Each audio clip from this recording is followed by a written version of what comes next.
आज एमालेका कम्युनिस्ट र काङ्ग्रेसले त यो देशले अमेरिकाले बुझाउनको लागि एमसिसीको नाममा बुझाउनको लागि तयारी भइसकेको छ, रेडी। यी एमसिसीको नाममा नेपाली आमालाई जुन तपाईँको बन्दाकी राखेर खानु खोज्दै गर्दाखेरि फेरि अर्को जमात जन्माएको छ यहाँ तराईको नाममा, अशोक राई र बाबुराम भट्टराईको नाममा अङ्गीकृत पार्टीको गठन गरेर जसपा जनता समाज काङ्ग्रेस कम्युनिस्टबाट रुष्ट भएर तपाईँको राष्ट्रवादी भाव भएर जुन उछिटेर गएको जुन तपाईँको जुन चाहिँ समुदायहरूलाई त्यो ढडियामा छिराउनको लागि 11वटा पहिचानको नाममा राज्य दिन्छु भनेर फेरि ललिपप देखाउँदैछ। यहाँ तामाङ, राई, लिम्बू, शेर्पा, नेवार, यहाँ तपाईँको थारू सबले तपाईँको बाबुराम भट्टराईले यता छ तपाईँहरूको बाप बस्ने ठाउँ 11वटा राज्य जातिको नाममा दिन्छ हामी भनेर उतातिर हुल्नु खोज्दैछ। माओवादी आइसकेपछि देशमा शान्ति आउँछ, समृद्धि आउँछ, सबैले समान अधिकार पाइन्छ होला भन्ने एउटा सोचेको थियो। र आज त्यो चाहिँ नभइकन देश आज कुन अवस्थामा पुऱ्याएको छ भनेदेखि जातीय युद्धतिर उन्मुख भइसकेको अवस्था छ। एमाले पार्टीलाई मदन भण्डारीको हत्या गराएर विभिन्न नौटङ्गी बहाना बनाएर जसरी माधव कुमार नेपाल र केपी ओलीको पोल्टोमा हालिदियो इन्डियाको रले, तबदेखि नेपाली एमाले भन्ने पार्टी तपाईँको चाहिँ भारतको एउटा कम्पनीको रूपमा नेपाल चलाइरहेको छ। नेपाली जनताले मार्क्सवादको झन्डा कोलोडेर चाहिँ कम्युनिस्ट भनिराखेको छ।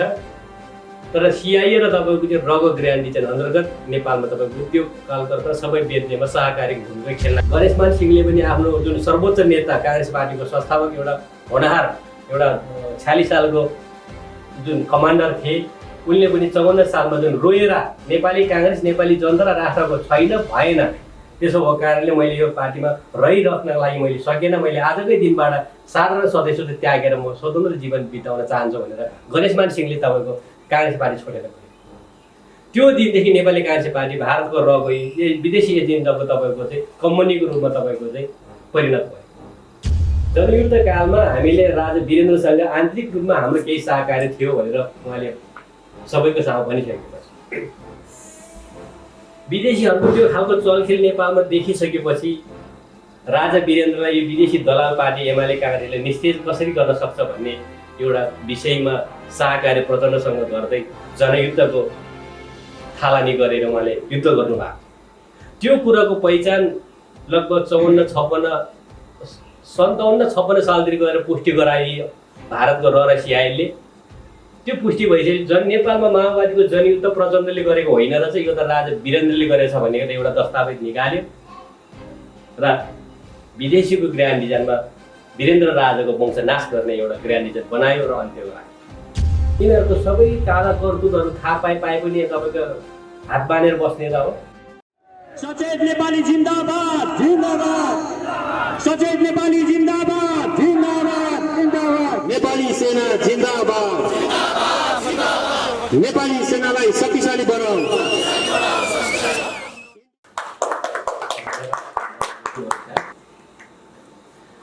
साँच्चै नै हामी आज यहाँहरूले सोच्नु भएको होला कति पार्टी गठन गर्न सकिएको, कति निर्वाचन आयोगको पार्टी दर्ता गर्न सकिएको। नेपालमा पार्टी धेरै छन्, 164 लगभग 65वटा पार्टी छन्। 165वटा पार्टी गठन गरेर गर्नु खोजेको चाहिँ के होला? आम नागरिकको बुझाइ र सोधाइ यही छ। हरेक जस्तो जुनैसुकै पार्टी गठन गरे पनि, जस्तोसुकै भूमिगत पार्टी चलाएर आए पनि, जस्तै उदाहरणलाई यहाँ अघि हाम्रो सरले भनिसक्नु भएको छ, प्रचण्डजीको नेतृत्वमा 17,000 नेपाली जनताको जुन ज्यान गएर पनि आज नेपालको अवस्था के हो? तब हामीले सोचेको थियौँ माओवादी आइसकेपछि देशमा शान्ति आउँछ, समृद्धि आउँछ, सबैले समान अधिकार पाइन्छ होला भन्ने एउटा सोचेको थियौँ। र आज त्यो चाहिँ नभइकन देश आज कुन अवस्थामा पुऱ्याएको छ भनेदेखि जातीय युद्धतिर उन्मुख भइसकेको अवस्था छ, क्षेत्रीय युद्धतिर उन्मुख गराउने अवस्थामा छ। यहाँ खसारे, यहाँ मङ्गोल, यहाँ मधेसी, यहाँ पहाडी, यहाँ विभिन्न धर्मको नाममा हामीलाई पुरा यहाँ तपाईँको जर्जर अवस्थामा लगेर धक्कालेर राखेको छ। यो गर्यो कसले? यिनै तपाईँको एमाले, यिनै माओवादी, यिनै काङ्ग्रेस, यिनै राप्रपा र विभिन्न पार्टीहरूले गर्दाखेरि हामी यो अवस्थामा ल्याइ पुऱ्यायौँ। त्यसो भएको कारणले अब हामीले के गर्ने त? अब यहाँ यिनीहरूको सबै काला करतुतहरू थाहा पाए पनि तपाईँको हात बाँधेर बस्ने त हो। हात बाँधेर बस्न त दिँदैन, ओछ्यानमा शुद्ध पनि भुतभुताएर बस्नुपर्ने अवस्थामा पुऱ्यायो कि यिनीहरू। कुरो नबुझ्या भए चाहिँ सही हुन्थ्यो। बुझ्यो बडा चिन्ता टेन्सन हुँदो रहेछ कि। त्यसो भएको कारणले हामीले सचेत नेपाली पार्टी गठन गर्न र दर्ता गर्न बाध्य भयौँ। यिनीहरूबाट उपाय छैन। नेपाली धरती मातालाई अथवा आमालाई बचाउन सक्छ कि भन्ने हाम्रो लास्ट अन्तिम कोसिस हो भन्ने हामीले लागेको छ। यो आज एमालेका कम्युनिस्ट र काङ्ग्रेसले त यो देशलाई अमेरिकाले बुझाउनको लागि एमसिसीको नाममा बुझाउनको लागि तयारी भइसकेको छ, रेडी। यी एमसिसीको नाममा नेपाली आमालाई जुन तपाईँको बन्दाकी राखेर खानु खोज्दै गर्दाखेरि फेरि अर्को जमात जन्माएको छ यहाँ तराईको नाममा, अशोक राई र बाबुराम भट्टराईको नाममा अङ्गीकृत पार्टीको गठन गरेर जसपा जनता समाज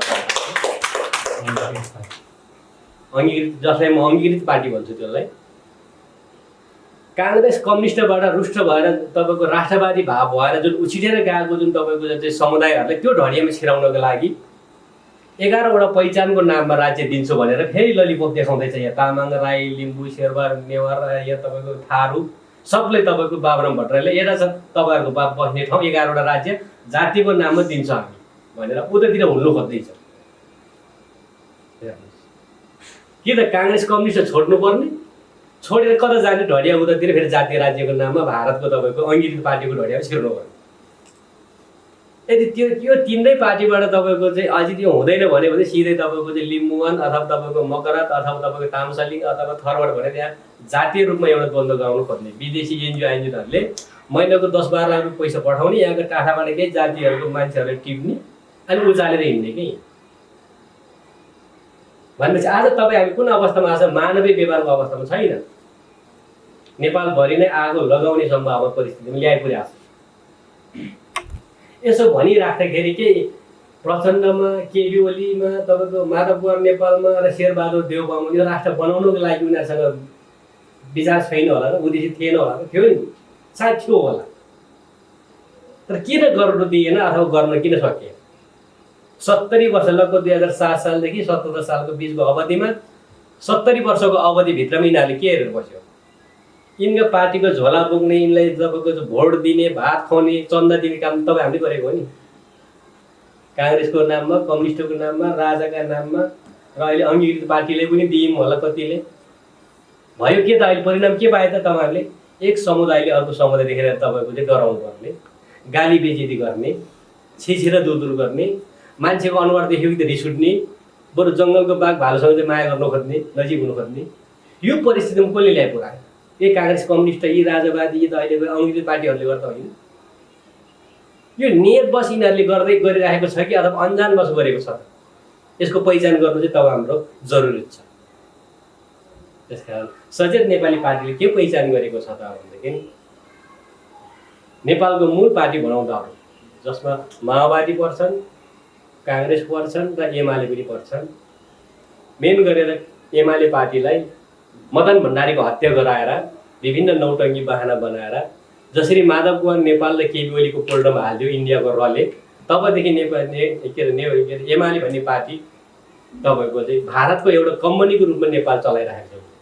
नेपाली जनताले मार्क्सवादको झन्डा खोलोडेर चाहिँ कम्युनिस्ट भनिराखेको छ, तर सिआइए र तपाईँको चाहिँ रगो ग्रान्डी चाहिँ अन्तर्गत नेपालमा तपाईँको उद्योग कल कारखाना सबै बेच्नेमा सहकारी भूमिका खेल्नको लागि राखेको छ नेकपा एमाले। त्यसरी नेकपा एमालेलाई एउटा कम्पनीमा परिणत गरायो। यसै गरी नेपाली काङ्ग्रेसलाई पनि कृष्णबहादुर भट्टराईलाई जुन सरकार चलाइराख्दाखेरि अबदस्त गरायो, त्यो सँगसँगै गणेशमान सिंहले पनि आफ्नो जुन सर्वोच्च नेता काङ्ग्रेस पार्टीको संस्थापक एउटा होनहार एउटा 46 सालको जुन कमान्डर थिए, उनले पनि 54 सालमा जुन रोएर नेपाली काङ्ग्रेस नेपाली जनता र राष्ट्रको छैन भएन, त्यसो भएको कारणले मैले यो पार्टीमा रहिराख्नको लागि मैले सकेन, मैले आजकै दिनबाट साधारण सदस्यता त्यागेर म स्वतन्त्र जीवन बिताउन चाहन्छु भनेर गणेशमान सिंहले तपाईँको काङ्ग्रेस पार्टी छोडेर गयो। त्यो दिनदेखि नेपाली काङ्ग्रेस पार्टी भारतको रगो विदेशी एजेन्डाको तपाईँको चाहिँ कम्पनीको रूपमा तपाईँको चाहिँ परिणत भयो। यी सबै चिजले मध्यनजर गर्दै राजा वीरेन्द्रले के गर्यो भने, यो कुरो भन्दाखेरि यहाँले अलिकति हँसारी लाग्नु सक्ला, हुन त प्रचण्ड स्वयंले भनेको छ जनयुद्ध कालमा हामीले राजा वीरेन्द्रसँग आन्तरिक रूपमा हाम्रो केही सहकारी थियो भनेर उहाँले सबैको सामु भनिसकेको छ। विदेशीहरूको त्यो खालको चलखेल नेपालमा देखिसकेपछि राजा वीरेन्द्रलाई यो विदेशी दलाल पार्टी एमाले काङ्ग्रेसले निस्तेज कसरी गर्न सक्छ भन्ने एउटा विषयमा शाहकारी प्रचण्डसँग गर्दै जनयुद्धको थालनी गरेर उहाँले युद्ध गर्नुभएको त्यो कुराको पहिचान लगभग 57-56 सालतिर गएर पुष्टि गराइयो भारतको रसियाले। त्यो पुष्टि भइसकेपछि नेपालमा माओवादीको जनयुद्ध प्रचण्डले गरेको होइन रहेछ, यो त राजा वीरेन्द्रले गरेछ भनेर एउटा दस्तावेज निकाल्यो र विदेशीको ग्रान्ड डिजाइनमा वीरेन्द्र राजाको वंश नाश गर्ने एउटा ग्रान्ड डिजाइन बनायो र अन्त्य गरायो। त्यसपछि माओवादीभित्र विचलन आयो एउटा कार्यदिशको, राजनीतिक प्रतिवेदन कार्यदिशको। त्यसमा बाबुराम भट्टराईले नेपालमा अब राजतन्त्र सकियो, अब कोसँग युद्ध लड्ने, अब प्रतिस्पर्धाको नीतिलाई नै स्वीकार गरेर एमाले काङ्ग्रेससँगै तपाईँको चाहिँ एउटा चुनावको मैदानबाटै अब सत्तामा जाने भन्ने एउटा प्रतिवेदन खडा गराएर माओवादीभित्रै द्वन्द्व सिर्जना गरायो र त्यो क्रममा स्वयं माओवादीका बाबुराम भट्टराईले स्वयं प्रचण्डको आदेशमा जनमुक्ति सेनाले 6 महिनासम्म तपाईँको नजरबन्दी राखेर कारवाही गर्न पर्यो बाध्य भयो। यो घटनाक्रम परिस्थितिले के देखाउँछ, के जनाउँछ त भन्दाखेरि साँच्चीकै तपाईँ हाम्रो यो देश मुखले मात्रै तपाईँको स्वतन्त्र छ, कसैले पनि कब्जा गरेको छैन, हामी स्वाभिमानी छ मात्रै भनिराखेको रहेछ। साँच्चीकै हाम्रो देश त यहाँ स्वाधीन र स्वतन्त्र केही पनि रहेनछ। हामी कुनै पनि बेला कुनै पनि समयमा हामी मर्न सक्ने रहेछ भन्ने कुरोले प्रमाणित गर्छै गर्दैन। हाम्रो देश के स्वाभिमान र स्वतन्त्र छ त? त्यसो भएको कारणले यी नेताहरू अहिले प्रचण्ड, केपी ओली, माधव नेपाल, शेरबहादुर देउवा लगायत मान्छे कायर भएर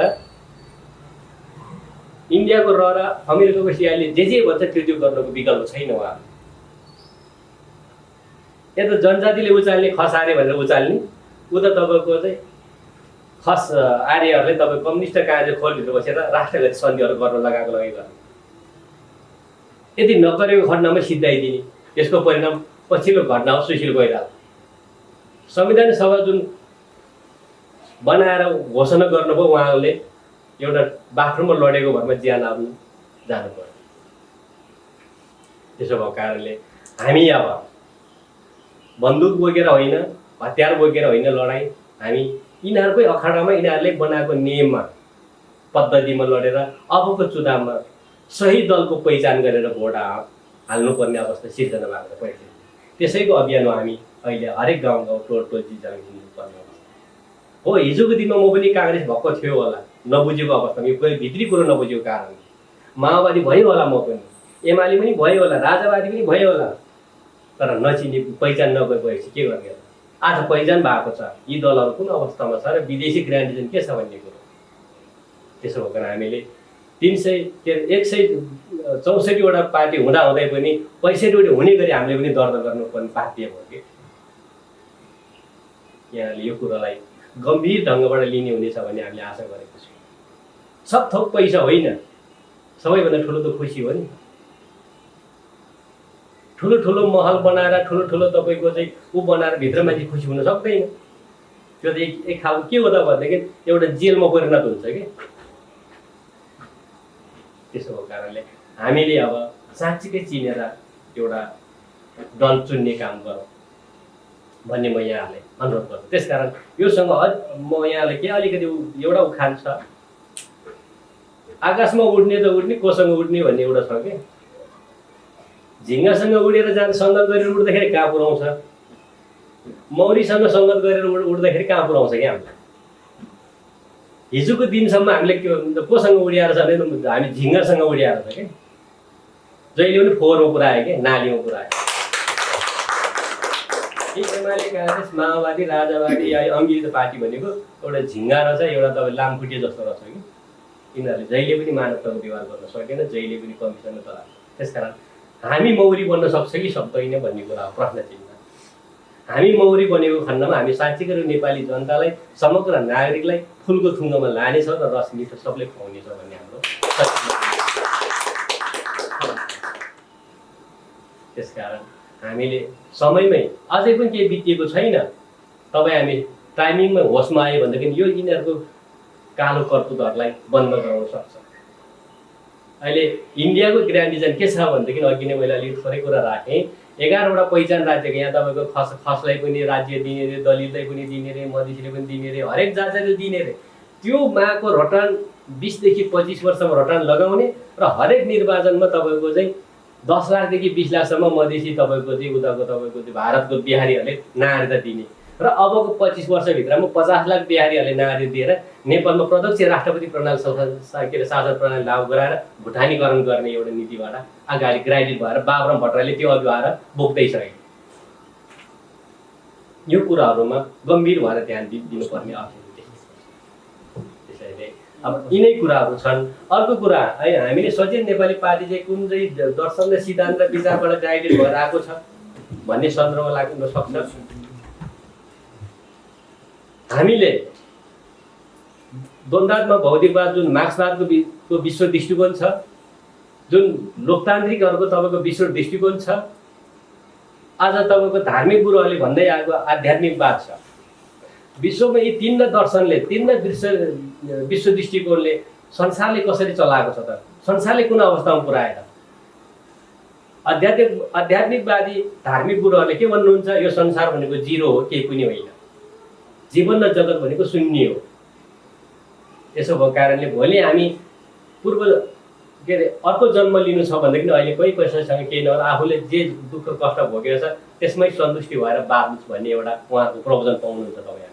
चाहे गुम्बामा जानुहोस्, चाहे मन्दिरमा जानुहोस्, चाहे तपाईँको चर्चमा जानुहोस्, चाहे तपाईँको चाहिँ मस्जिदमा जानुहोस्। त्यो खालको आध्यात्मिकवादी चिन्तनले मानवले कुन खालको चाहिँ तपाईँको चाहिँ ऊ बनाउनु प्रेरित दिन्छ होला त? आत्महत्या गर्नको लागि प्रेरित गर्छ कि त्यसले दास बनाउनको लागि गर्छ त? पुँजीपति वर्गको एउटा खेलाउनको रूपमा चाहिँ मान्छेले प्रयोग गर्न लाउँछ त्यो चिन्तन। त्यसकारण आध्यात्मिकवादीहरूले जीवन र जगतले जिरो भनेर घोषणा गरेर समग्र मानवलाई अन्धो बनाउनेतिर उन्मुख भयो। त्यसले गर्दा राजनीतिक दलहरूले एउटा शोषणको रूपमा खेलाउनको रूपमा प्रयोग गर्यो जनता नागरिकहरू। यही क्रममै अब लोकतान्त्रिक पुँजीपति डेमोक्रेसीहरूले संसारलाई एउटा के भन्छ उनीहरूले भनेदेखि यो डेमोक्रेसी चाहनेहरूले जीवन र जगत भनेको एउटा खेल मैदान हो। यो खेल मैदानमा जसले तपाईँको खेलेर जित्यो छलछाम र जालझेल गरेर त्यसैको राज चल्छ भन्ने सिद्धान्तलाई अवलम्बन गरेको छ। यसको नेतृत्व स्वयं अमेरिकाले गरिरहेको छ। के खुट्टा हुने मान्छे र खुट्टा नहुने लङ्गडो मान्छे बिच तपाईँको फुटबलको मैदानमा गएर खेल खेलाइदियो भने कसले जित्छ त? त्यो कसले गोल हान्छ होला त्यहाँ? निश्चित रूपमा दुईवटा खुट्टा भएको मान्छेले गोल हान्ने हो, लङ्गडोले त हान्दैन। आज अमेरिकाको प्रतिस्पर्धा नीतिसँग नेपालकै प्रतिस्पर्धा गर्न सक्छ? कुरा त्यहाँ कारण त्यहाँनिर आउँछ। आज नेपालको उद्योग कलखाना धन्दाहरू किन बेच्न पुग्यो त पहिला भनेदेखि अमेरिकाको सिस्टम नेपालमा लागू गर्न खोज्दाखेरि हामी के भयो? माग्ने देशमा परिणत भयो। विदेशीको तपाईँ उपभोग तपाईँको सामान किनेर उपभोग गर्न बाध्य भयो नि। त्यसो भएको कारणले लोकतान्त्रिक डेमोक्रेसी भनेको एउटा जनवारी शैली हो। स्वभावलाई मात्रै प्रधानमन्त्री हरेक मान्छेको समस्याप्रति राजनीति गर्ने, छलछाम र जालझेल गर्ने, मेरो घाँस बाँस कपास स्वास्थ्य शिक्षा सुरक्षा सम्बन्ध राष्ट्रियताप्रति जुनैसुकै मेरो समस्याप्रति दलाल गर्ने र हतियार र बन्दुकको भरमा राजनीति गर्ने। कसले? डेमोक्रेसी पुँजीपति वर्गले जहिले पनि यसो गरे। गरिब राष्ट्रप्रति जहिले पनि हमाला।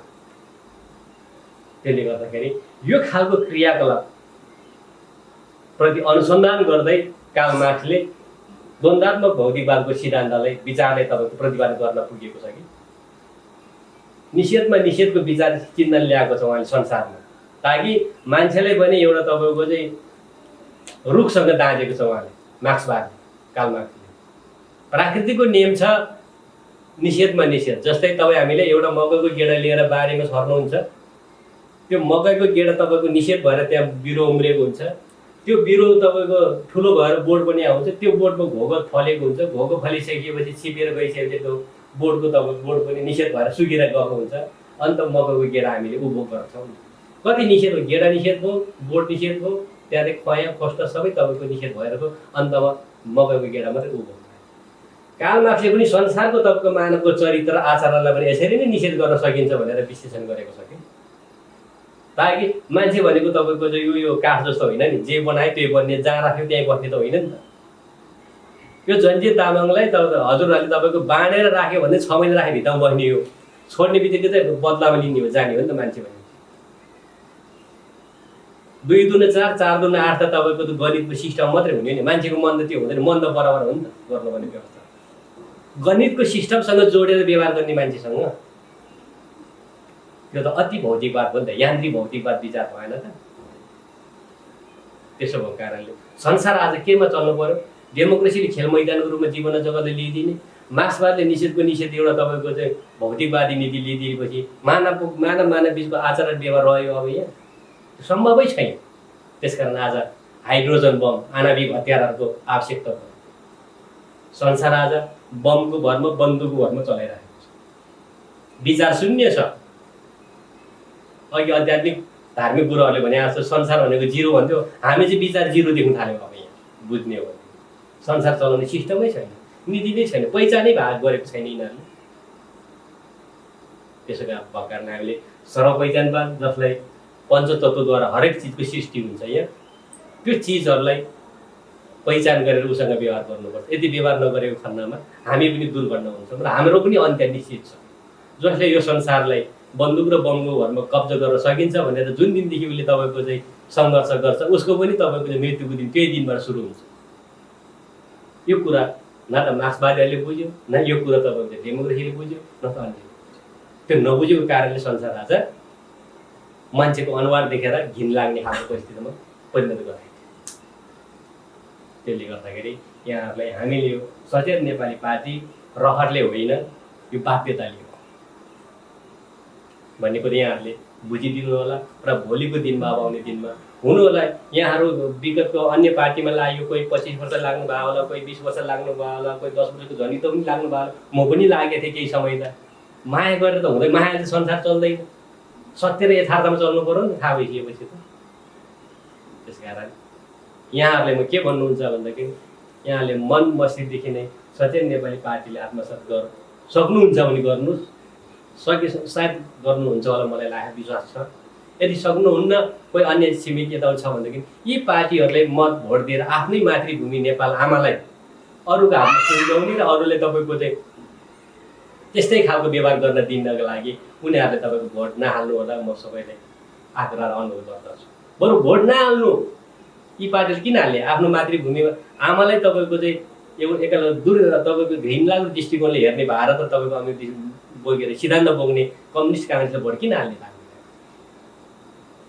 त्यस कारण सही पार्टी छानेर अबको दिनमा यहाँ चितवनवासीहरूलाई यहाँले पनि यही खालको कुराहरू राखिदिनु होला, उहाँले पनि बुझाइदिनु होला। यहाँको पनि साथी आफ्नो मित्र भाइसँग होला, भोट हाल्नु छ भने यसमा हाल्नुहोस्, होइन भने उता हाल्यो भने यो परिस्थिति आउने रहेछ भनेर यहाँहरूले जानकारी गराउनु। त्यहीबाट हामीले निश्चित रूपमा यिनीहरूको रवैया कालो कर्तव्यलाई निश्चित गर्न सकिन्छ भन्ने हाम्रो ठहर हो। यति भन्दै मेरो यो 2 शब्दलाई केही अन्त्य गर्न चाहन्छु।